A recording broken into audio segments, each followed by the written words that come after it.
Hello বন্ধুরা, তোমরা সবাই কেমন আছো? আশা করি তোমরা সবাই খুব খুব ভালো আছো। আর আমিও খুব ভালো আছি। তো চলে এসেছি আরও একটা নতুন ভ্লগ নিয়ে তোমাদের কাছে। তো আজকে সকাল থেকেই ভ্লগটা পুরো স্টার্ট করছি। আর আজ হচ্ছে কি বলো তো, জামাই ষষ্ঠী। আর দিদি এইখানে দেখো সকাল সকাল পুজোর থালা নিয়ে একদম রেডি, যাচ্ছে মা ষষ্ঠীর পুজো দিতে। আর এই মা ষষ্ঠীর মন্দিরটা আমাদের বাড়ির একদম সামনে। তো এইখানে দেখো বামুন ঠাকুরও চলে এসেছে। আর সবাই প্রায় পুজো দিতে চলে এসেছে। এইখানে সব জোগাড়ও প্রায় রেডি। তো বামুন ঠাকুর এবার পুজো শুরু করছেন। রান্না বান্নাও এইদিকে টুকিটাকি শুরু হয়ে গেছে, বেগুন ভাজা হয়ে গেছে। আর আমি এইদিকে বাবা মাংসটা নিয়ে আসার পরেই ধুয়ে রেখে দিচ্ছি।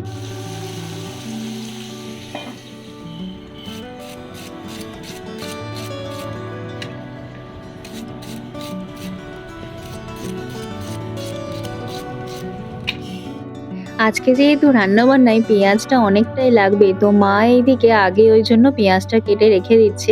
আর এইদিকে দেখো ভাত বসানো হয়ে গেছে। আর আমি ঠিক করেছি চিকেন আর মাটনটা আমি রান্না করব। তো এইখানে দেখো টমেটো, পেঁয়াজ, সমস্ত রকমের আদা রসুন পেস্ট পুরো রেডি। আর এইদিকে এখন আমি চলে এসেছি আলুগুলো ভাজার জন্য। তো এখানে একটা একটা করে আলু ভাজা প্রায় হয়ে গেছে, মানে ভাজাভুজি তো কিছু থাকবেই মেনুতে। আর এইদিকে বেগুন ভাজা, আলু ভাজা, পটল ভাজা সমস্ত রকমই রেডি। আর এইদিকে দিদি বানাবে আজকে হচ্ছে চিংড়ি ভাপা। তো সেই কারণে চিংড়িটা পুরো সর্ষে পোস্ত বাটা, নুন হলুদ সমস্ত দিয়ে এবার ম্যারিনেট করে কড়াইয়ে বসিয়ে দেবে। আর আমি এইদিকে দেখো চিকেনটা প্রায় আমার হয়েই এসেছে। চিকেনটা কমপ্লিট করেই আমি এবারে ফোঁটা পর্বের জন্য যা যা লাগবে সেই সমস্ত জোগাড়গুলো করে নেব, কারণ মায়ের তো স্নান হয়ে গেছে, এবার জামাইদেরকে ফোঁটা দেবে। তো দেখো এইখানে সমস্ত কিছু একদম সাজিয়ে গুছিয়ে রেখে দিয়েছি। সমস্ত ফল, মিষ্টি, লুচি, ঘুগনি সব রেডি। দুই জামাই এখানে চলে এসেছে। তো মা এবার দুই জামাইকে ফোঁটা দেবে।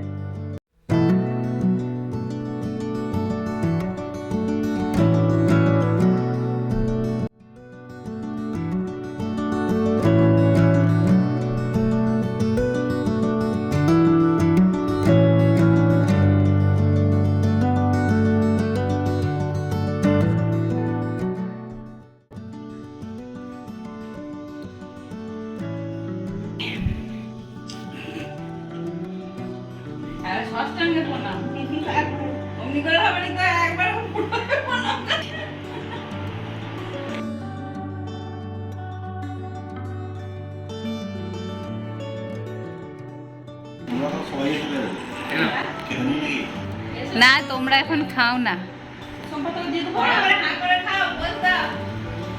তো চলো, এখানে জামাই ফোঁটা তো হয়ে গেল। আর দুই জামাই দেখো খেতে বসে গিয়েছে। বড় জামাই তো ফল খাচ্ছে, আর এইদিকে ছোট জামাই লুচি আর ঘুগনি খেয়েই যাচ্ছে। আর এইদিকে দিদির যেহেতু ষষ্ঠী, তাই দিদি এইখানে ফল চিড়ে এইসব নিয়ে খেতে বসে গিয়েছে। তো চিকেনটা তো তখন হয়ে গেছিল, এবার মাটনটা বাকি। তো তার প্রিপারেশনের জন্য চলে গেলাম আবার রান্নাঘরে। তো এখন আমি মাটন রান্নায় লেগে পড়েছি। তো মাটনটা একদিকে কষে সেদ্ধ করতে দিয়ে দিয়েছিলাম। তো সেদ্ধ হয়ে গেছে, এবার আমি এটা কড়াইয়ের মধ্যে দিয়ে দিলাম। তো কালারটা তো বেশ ভালোই হয়েছে, জানি না খেতে কিরকম হবে, জামাইরা খেয়ে বলবে কিরকম হয়েছে। তো এইদিকে দেখো আমার মাটনটা রেডি। আর দিদি এইদিকে যে থালা বাসনগুলো আছে পিতলের, সেইগুলো মাজতে বসেছে, যাতে বেশ একটু চকচক করে আর কি। মোটামুটি রান্না আমাদের প্রায় কমপ্লিট হয়ে গেছে। এইদিকে মাটনটাও কমপ্লিট। আমি এবার গ্যাসটা জাস্ট অফ করে দিলাম। তো চলো এবারে গিয়ে জাস্ট স্নানটা সেরে নেব, তারপর তোমাদের সাথে আবার কথা হচ্ছে।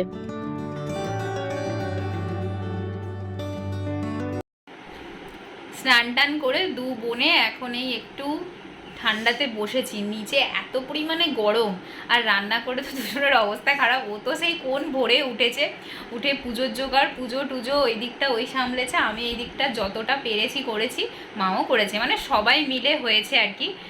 যাই হোক, আমাদের সমস্ত কাজ মোটামুটি কমপ্লিট। এখন একটু বসেছি, দুজনে গল্প করছি, আর জামাইরা এখনো আসেনি, কালকে আবার যে যা চলে যাবে। হ্যাঁ, সেই ছুটিটা যে কোন দিক দিয়ে চলে যাচ্ছে।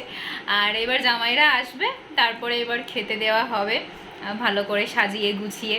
সত্যি জামাইদেরই কপাল, মেয়েদের সারাদিন পরিশ্রম করে অক্লান্ত ঘাম ঝরেই যাচ্ছে। দিদিও আবার চলে যাবে আরামবাগ, আবার সেই যে যার ডেলিকার রুটিন। আবার কবে আসবো দেখা যাক। তো ভিডিওটা তোমাদের কেমন লাগছে সেটা অবশ্যই কমেন্ট বক্সে জানাতে ভুলো না। আর যদি ভালো লেগে থাকে, যারা যারা নতুন ভিউয়ার্স আছো আমার চ্যানেলটাকে এখনও সাবস্ক্রাইব করোনি, তারা গিয়ে ঝটপট সাবস্ক্রাইব করে দিও। তো এখন দুজনে একটু গল্প করি, তারপরে নিচে যাব, নিচে গিয়ে সমস্ত থালা টালা সাজানো হবে। তো ভিডিওটা তোমরা দেখতে থাকো। জামাই ষষ্ঠী বলে কথা, আর জামাইদের দেখো পরপর খাবার দাবার পর্ব চলতেই থাকছে। সকালে তো এক পর্ব হলো, এখন এবার দুপুরের ভুরি ভোজের পালা। তো সমস্ত কিছু সাজিয়ে তাদেরকে পরিবেশন করে দেওয়া হয়েছে। দুই জামাই খুব খুশি, দুজনে বসে এবার খেতে শুরু করে দিয়েছে।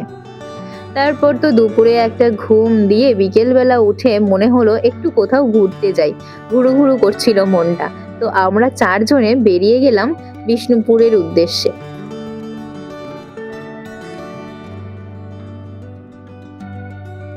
ছোট থেকে বড় হওয়া আমার এখানেই, এই রাস্তা দিয়ে কতবার যে গেছি তার কোনো ঠিক নেই। আর এই প্রকৃতির সৌন্দর্য আমাকে বরাবরই বাধ্য করে ভিডিও ক্লিপ নেওয়ার জন্য। আমরা দেখো বিষ্ণুপুরের এই গেটের কাছে চলে এসেছি। আমরা হচ্ছে আজকে যাব লালগড় প্রাকৃতিক উদ্যানে। তো যাওয়ার পথেই এখানে একটা মন্দির দেখতে পেয়ে দাঁড়িয়ে পড়লাম। এখানে এরকম অনেকগুলোই মন্দির আছে, যদিও সব মন্দিরের আমি নাম জানি না, এই মন্দিরটারও আমি নাম জানি না, তবে দেখে আমরা দাঁড়িয়ে পড়লাম। তো চলো এবার ভেতরে যাই, দেখি মন্দিরটা কিরকম।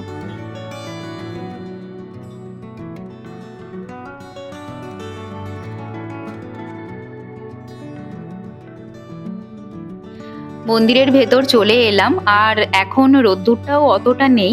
আর চারপাশটা দেখো কি ভারী সুন্দর লাগছে, গাছগুলোকে খুব সুন্দরভাবে কাটিং করেছে। এই মন্দিরগুলো কয়েকশো বছরের পুরানো, কাজগুলো এখনো তাও বোঝা যাচ্ছে, আর পুরোটাই টেরাকোটার কাজ, বেশ সুন্দর করে খোদাই করা আছে এখনো। এই সুন্দর জায়গাতে ফটোশ্যুট করব না তাই কখনো হয়, তাই আমরা চারজনে মিলেই এখানে কিছু ফটো তুলে নিলাম মন্দিরের সাথে।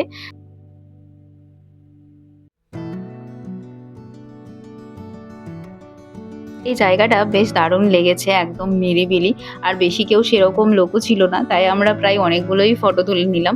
তো এবার এখান থেকে আমরা বেরিয়ে যাব।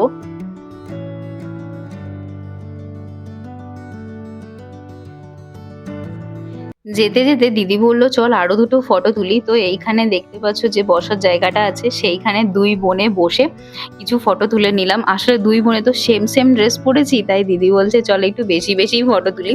তো এখান থেকে আমরা এবার বেরিয়ে পড়লাম আমাদের যে লালগড় প্রাকৃতিক উদ্যান যাব তারই উদ্দেশ্যে। তো যেতে যেতে দেখছি এখানে আরেকটা মন্দির, তো এখানেও একটু দাঁড়িয়ে গেলাম, দেখি কিরকম মন্দিরটা। তো চলো ভেতরের দিকে যাওয়া যাক।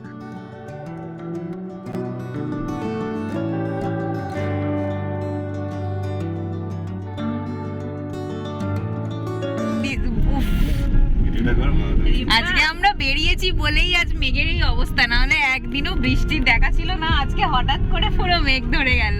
আমাদের ঘোরা কতদূর কি হবে বুঝতে পারছি না। এখন লালগড়ের দিকে এগোচ্ছি।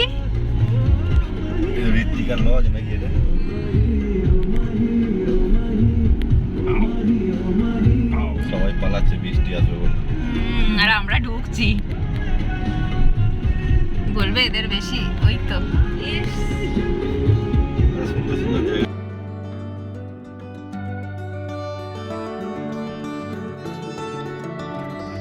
আমরা এখন লালগড় প্রাকৃতিক উদ্যানে চলে এসেছি। আর এইদিকে তোমরা মেঘের অবস্থাটা দেখো, জানি না আমরা পুরোটা ঘুরতে পারবো কিনা। এক্ষুনি তো দেখে মনে হচ্ছে বৃষ্টি নামবে। পুরো অ্যাডভেঞ্চার লাগছে জঙ্গলে এসেছি ঘুরতে, আর তার সাথে এইরকম একটা ওয়েদার। ওয়েদারটা দারুণ লাগছে জাস্ট। জাস্ট মানে ওয়াও লাগছে। তার সাথে দিদির তো আবার একটু ভয়ও লাগছে যে যদি বাজ পড়ে। ওইদিকে মা আর বেটাতে ফটোশুট করতে শুরু করে দিয়েছে।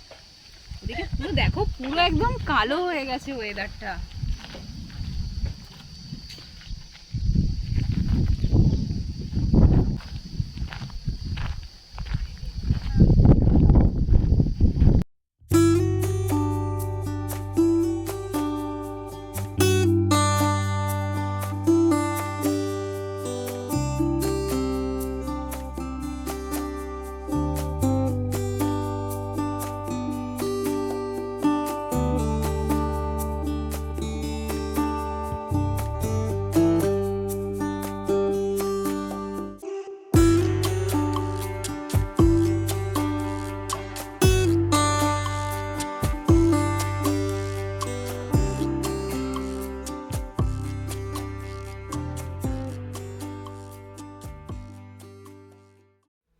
এই পুরো পার্কটা তো অসাধারণ লাগলো।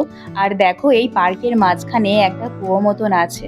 মেঘটা ধরলো তাই, না হলে বেশ আরেকটুক্ষণ থাকার ইচ্ছে ছিল, কিন্তু এত পরিমাণে মেঘ ধরেছে। আর এইদিকে দেখো ঝোড়ো হাওয়াও বইছে আর তার সাথে বৃষ্টিও শুরু হয়ে গেছে। তো সেই জন্য আমরা আর বেশি দেরি করলাম না, বেরিয়ে পড়লাম, কারণ যদি এখন রাস্তার মাঝে গাছ টাছ পড়ে যায় তখন আবার যেতে প্রবলেম হয়ে যাবে। তো এইদিকে এখন আমরা রাসমঞ্চের কাছাকাছি প্রায় চলে এসেছি। তার আগে দেখো এখানে যে ছিন্নমস্তা মন্দির, তার পাশ দিয়েই আমরা যাচ্ছি। তাই এখান থেকে দাঁড়িয়েই মায়ের দর্শন করে নিলাম আর মাকে প্রণামও করে নিলাম। আর তোমাদের দেখো একটু জুম করে দেখানোর চেষ্টা করছি।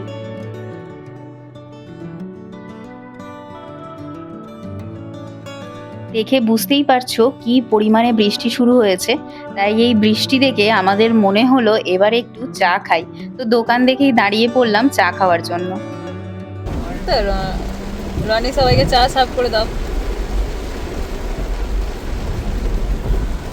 আমার ছোটটা না, দিনটাই মাটি। পুরো মাটি। গাড়িতে বসে চা খাচ্ছি, বাইরে বৃষ্টি।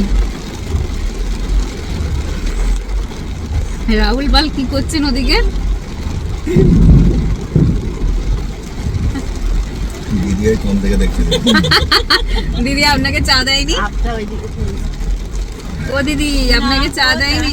আমাকে চা না দিয়ে কাপ ফেলতে দিই। হ্যালো তাতে মায়ের বেটাতে ঝগড়া লেগে দিচ্ছে পেছনে বসে।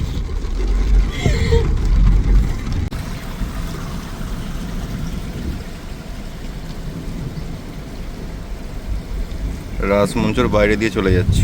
ওনা বন্ধ হয়ে গেছে, চাবি দেওয়া আছে দেখছি।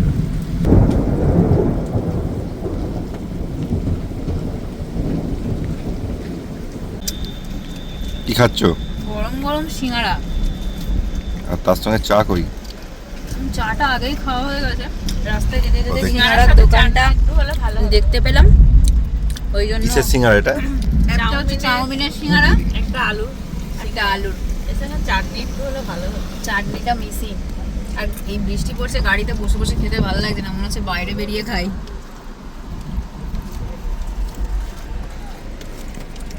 বৃষ্টিকে সাথে নিয়ে আমরা বিষ্ণুপুর ছেড়ে বেরিয়ে যাচ্ছি। মনের একদিকে যেমন একটা দুঃখ রয়েই গেল, কিছুই সেরকম দেখতে পেলাম না, ঘোরা হলো না, তেমনি মনের অন্যদিকে আর একটা আনন্দ কাজ করছে। সেটা হচ্ছে এই প্রাকৃতিক সৌন্দর্যটা দেখার আনন্দ। বিকালে যখন এই রাস্তাটা দিয়েই গিয়েছিলাম তখন এই রাস্তার এক অন্যরকম সৌন্দর্য ছিল, কিন্তু এখন সেই সৌন্দর্যটা পুরোপুরি একদম চলে গেছে। এই সৌন্দর্য যেন আরও বেড়ে উঠেছে। আর এই যে ঘন জঙ্গলের মধ্যে দিয়ে যাচ্ছে, দেখো গাড়ির লাইটটা পড়ছে, রাস্তা পুরো একদম চকচক করছে, আর দুদিকে সবুজ গাছপালা, যেন একদম সবুজ রঙটা যেন আরও গাঢ় হয়ে উঠেছে। মানে এ এক মুগ্ধ করা সৌন্দর্য। তো আমরা দেখো এখন বনলতার দিকে যাচ্ছি, কিন্তু আমরা বনলতা যাব না, আমরা যাব বনফুলের দিকে। কারণ বনফুলে একবার গিয়েছিলাম, তো ওখানের খাবারটা বেশ ভালো লেগেছিল। তো সেই কারণেই আমরা, আর বনলতা তো অনেকবারই এসেছি, তো বনফুলে দেখো এখানে চলে এসেছি, এখনও ঝোড়ো হাওয়া বয়ে চলেছে।